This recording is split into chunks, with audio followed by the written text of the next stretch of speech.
enterprise in motion. We see it everywhere. It's all around us. No matter where you go, you see the evidence of free enterprise in America. It's not only the results of our heritage, but a primary goal. As a matter of reality, free enterprise is the American dream. My name is Don Wilson. I represent the American dream. Franchising, the epitome of free enterprise. As president of National FranMart, the nation's largest and most respected franchise consultancy and marketing organization, we're proud to present today a documentary on franchising, produced by David Horowitz, the nation's foremost consumer advocate. This in cooperation with KNB Studios, Los Angeles. I think you'll find this documentary not only interesting, entertaining, and informative, but in reality, the epitome of the American dream. Franchising is the most powerful new force in national retailing today. We Americans spend more than $10,000 a second on franchise goods and services of every kind, and it's growing faster and faster all the time. Every 24 minutes, somewhere, someone opens a new franchise business. Franchising is hot. Of the $1.4 trillion we Americans spend this year on retail goods and services, $1.03 will be spent in a franchise store of some kind. The largest share of that will go to the so-called product franchises, automobile and truck dealerships, and franchise gasoline stations. But the fastest growing segment of the franchise industry is the business format franchise, led by restaurants and fast food outlets, with projected sales this year of nearly $50 billion. And we'll spend almost as much on other types of franchised products and services. Almost any kind of business can be franchised, and it has been. There are now more than 2,000 different companies selling franchises to independent owner-operators. Everything from aerobics and modeling classes to trucking schools and tool stores and transmission repair. You can buy a house from a franchised realtor and have a franchise contractor fix it up for you. There are pipe shops and print shops and prescription drugstores. Whatever kind of business you'd like to be in, someone has a franchise available. For the companies selling the franchise, that means growth. Growth to the franchisor means marketing. Franchising, after all, is just another method of marketing. Years ago, when a businessman wanted to expand his business operations, he'd consider the possibility of bringing his son, his daughter, his relatives into the business to maintain that aura of personnel, the need for the people to drive that business. In addition to that, of course, the businessman needed expansion capital. If he could derive that capital from sources to include the relatives, or if necessarily having to borrow money from the bank, that capital was needed. Expansion capital and qualified personnel are the two main elements and the key to going forward properly. Each of these two key issues is satisfied within the franchise method of marketing. For the store owner, it means beating the odds.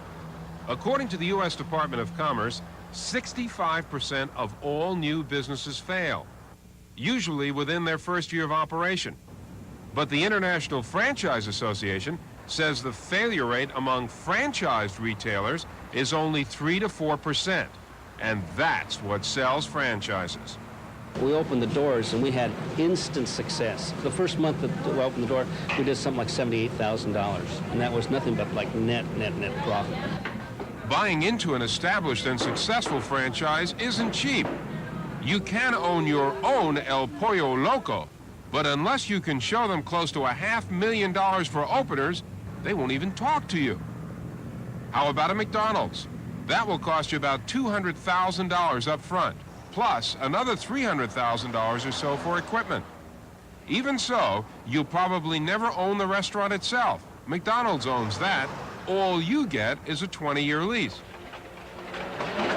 Maybe you'd rather be a printer instead. Well, the total package price to buy a new PIP is approximately $82,600.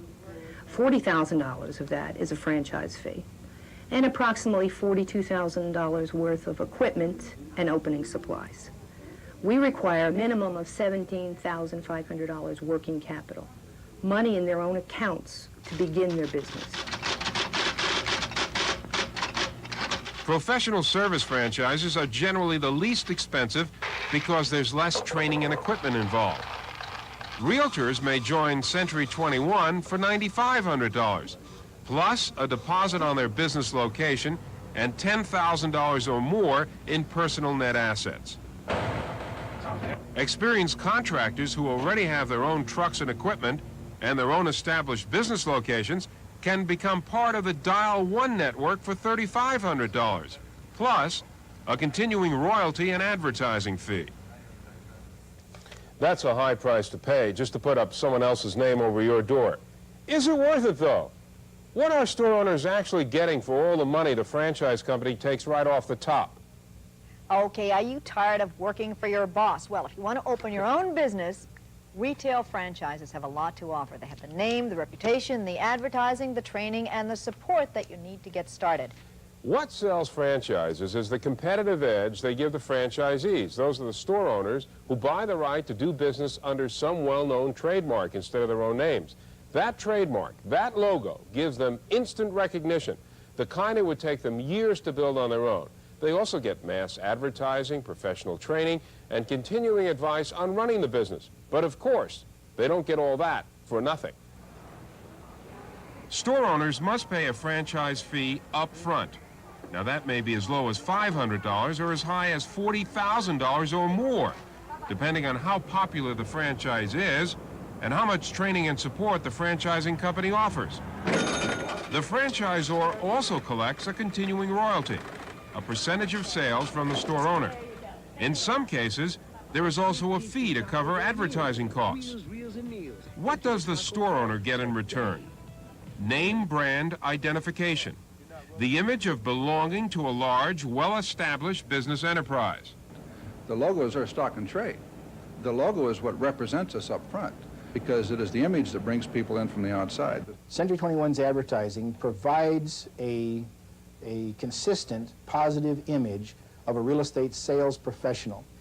In that way, it provides us almost a constant flow of buyers. We get a lot of customers because of the name Tool Shack. The Tool Shack is famous because of the quality tool at discount prices. If out of McDonald's, I'd rather have the golden arches over my head than Don's Burgers. But that's not all. Large order of golden fries. But wait. Franchise fees and royalties also pay for the kind of slick professional mass advertising that individual store owners couldn't possibly afford on their own. We run, I would guess, about 30 column inches a week in the LA Times, and no single business could afford it with the exception of Homeowners Emporium or somebody big like that. Franchisees may also benefit from collective purchasing of inventory and equipment, and from customer referrals from other retailers within their own franchise network. We did $185,000 in commissions last year on referral commissions. My salespeople like that. Speed it up a little now, if you like. Training varies widely from one type of franchise to another. Postal Instant Press doesn't recruit printers. PIP recruits entrepreneur investors and then trains them to be printers.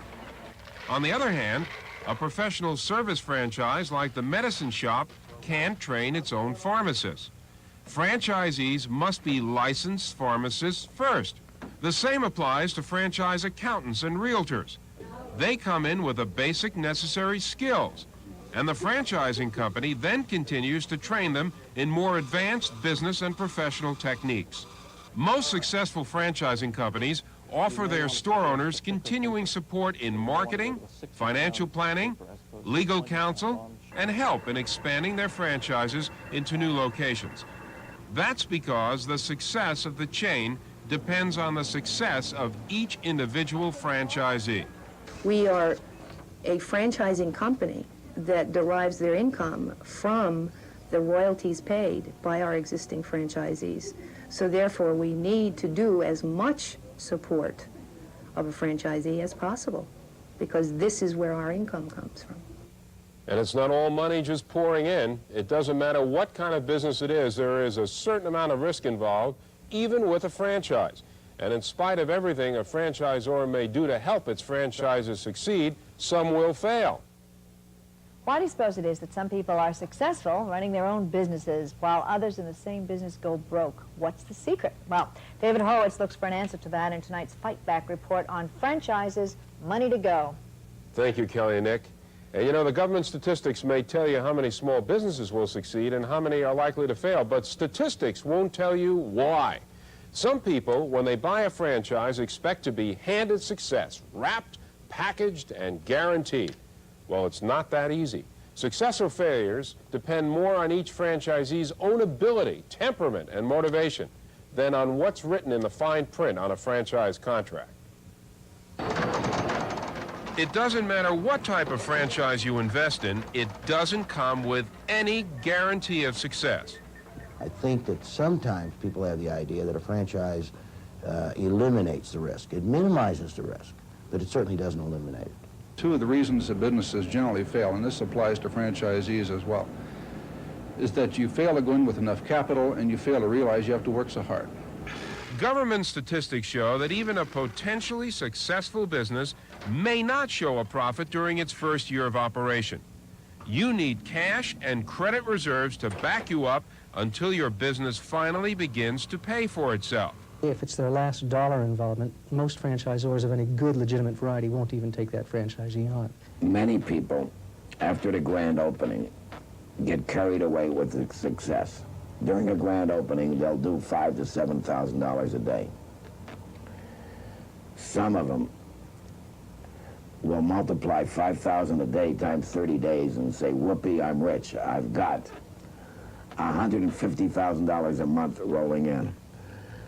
They're fools. Ask yourself, how much do you know about running your own business? How much are you willing to learn? And how hard are you willing to work to make it a success?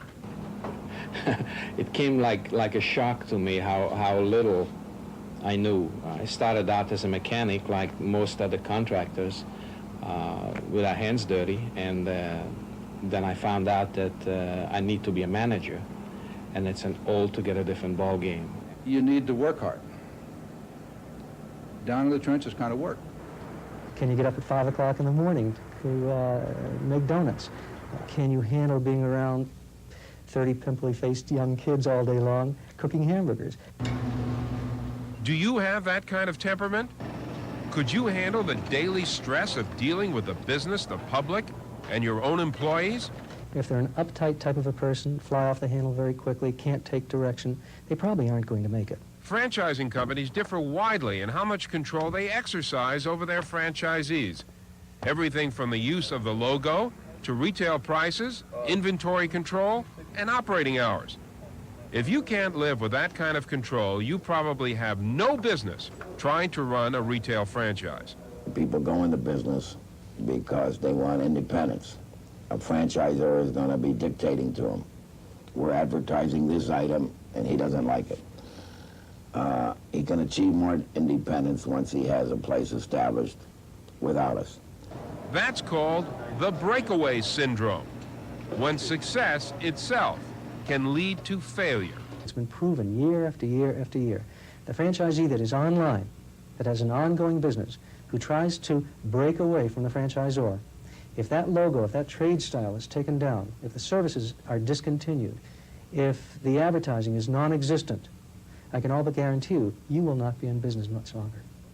The franchising industry is really tightly regulated by all sorts of laws, but no amount of government regulation can protect you if you rush in blindly with no real idea of what you're getting into and no plan on how you're going to make it succeed. You might ask the question, is franchising the road to riches or the road to the poorhouse?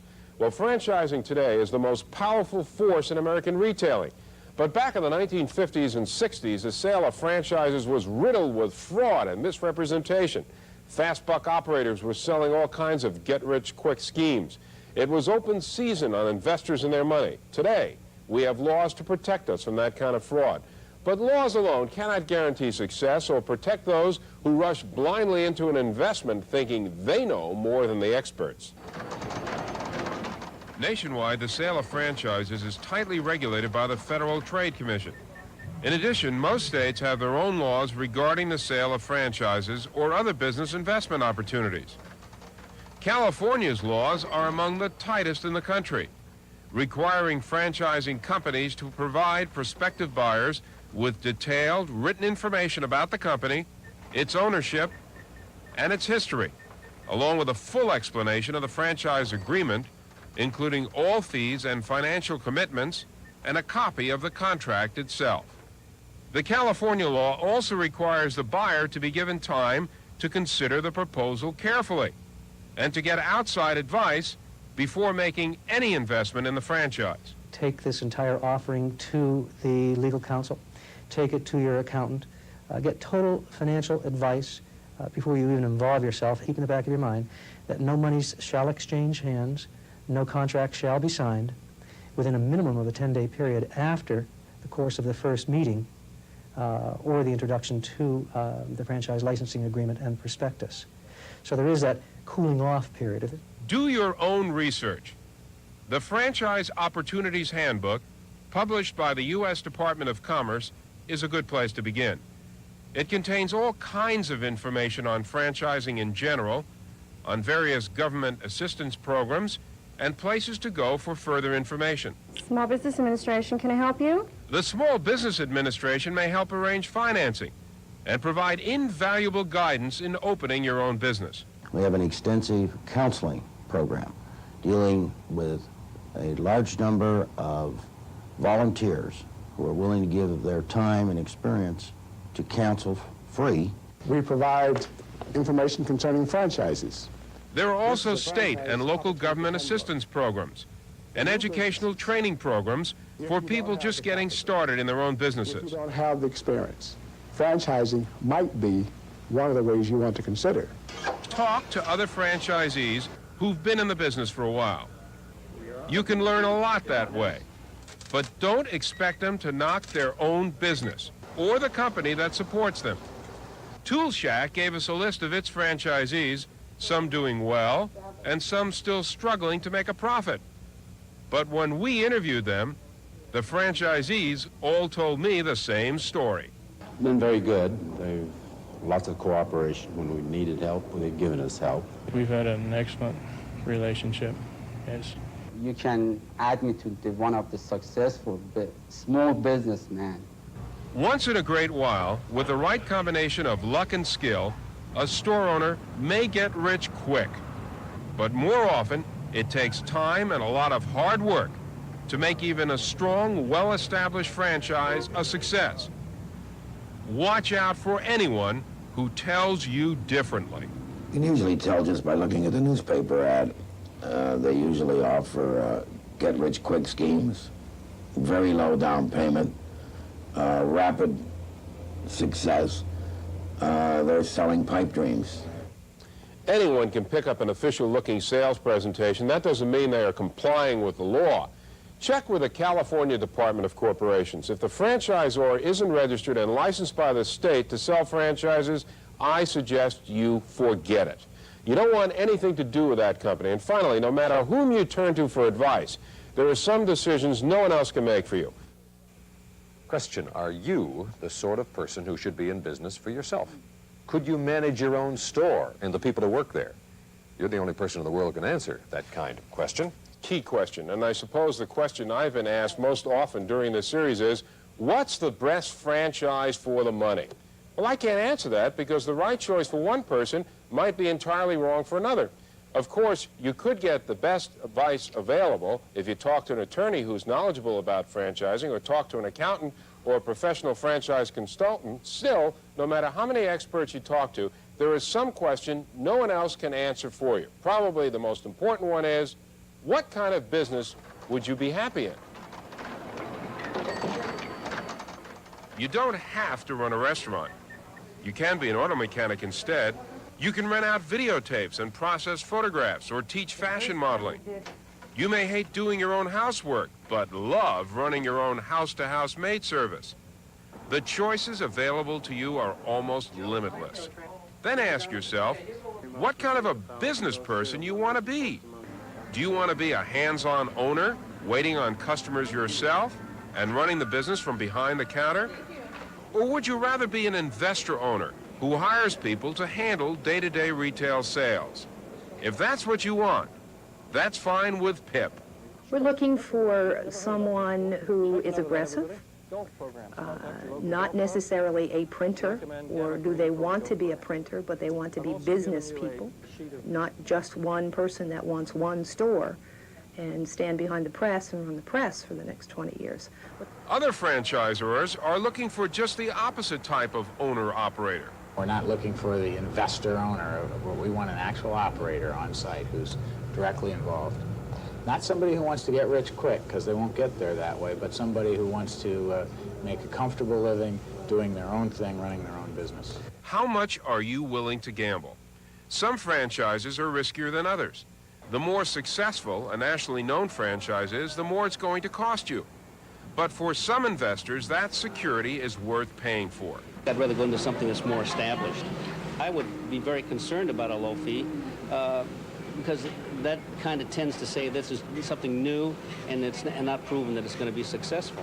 Others say that buying into a newer, less expensive franchise offers the investor the chance to grow, right along with the franchisor. What's the new hot franchise of the future? Will it be high-tech computerized sushi bars? 10 years from now, will there be one on every corner? Or will this just be another one-of-a-kind operation? No one knows. And that's the chance you take in choosing a franchise. I don't know what in life is guaranteed. Going to business always has a risk factor. I think the risk factor would vary depending on the type of business and what you were willing to give it. Now, before you invest thousands or hundreds of thousands of dollars in a franchise, spend some time finding out what franchising is all about. Now, I suggest you begin with the Franchise Opportunities Handbook, which is published by the U.S. Department of Commerce. It contains the best summary I've seen on the subject of franchising, as well as information on hundreds of individual companies that sell franchises. The Small Business Administration, the Internal Revenue Service, and the Federal Trade Commission also offer tips on franchising, as does the California Department of Corporations in its franchise checklist. As a franchise consultant, being in the private sector, necessarily we find most of our business is perfected through the relationship we enjoy with franchisors. That is to say, a business operation that would want his business marketed through the franchise method of marketing. And to this end, we would do the design work, the development, the management, the marketing, the sales of that franchise. In the industry, we refer to this as franchise packaging. In the case of the franchisee client, however, the individual franchisee client that would come to us necessarily would do so for purposes of assisting him in selecting a proper franchise, one that he's qualified for, and then negotiating all of the, in the final analysis, paperwork so that he can become the franchisee selected for that franchise. To this end, however, when we do work with a franchisee, what we prefer doing is taking that hour, hour and a half, 2 hours, whatever time is necessary, to introduce the franchisee to all of the elements of franchising, the pros and the cons, the relationship that he's going to be enjoying with the franchisor in the final analysis over the long term. We feel this is necessary for the success and the betterment of the ultimate goals of both the franchisee and the franchisor. Buying into a franchise may be your ticket to successful independence or financial disaster. Which way it may go will depend on how much you know about yourself and about the business you want to go into before you invest your money in it. I feel very strongly towards the values that franchising represents in today's economy, and additionally, the benefits to be derived by the participating principals, that is to say, the consumer that shops the services of the franchisee, and the franchisee that operates under the banner of the franchisor, the epitome of free enterprise, franchising. I'm sure your interests go beyond what you've seen in this documentary today. And to this end, why don't you feel free to call me personally so that we can discuss your goals as well.